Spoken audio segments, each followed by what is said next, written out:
بسم اللہ الرحمن الرحیم۔ السلام علیکم۔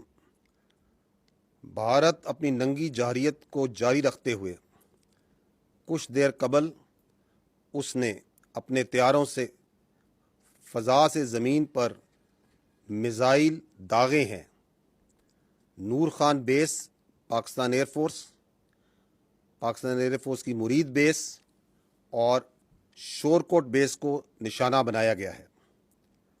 اب تک کی اطلاعات کے مطابق الحمدللہ ایئر فورس کے ایسٹس تمام محفوظ ہیں۔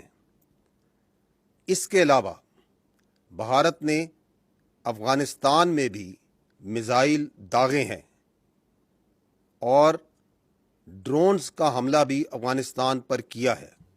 بھارت اپنے پاگل پن اور جارحیت کے ذریعے اور اپنی مکاری کے ذریعے پورے خطے کو ایک خطرناک جنگ کی طرف دھکیل رہا ہے۔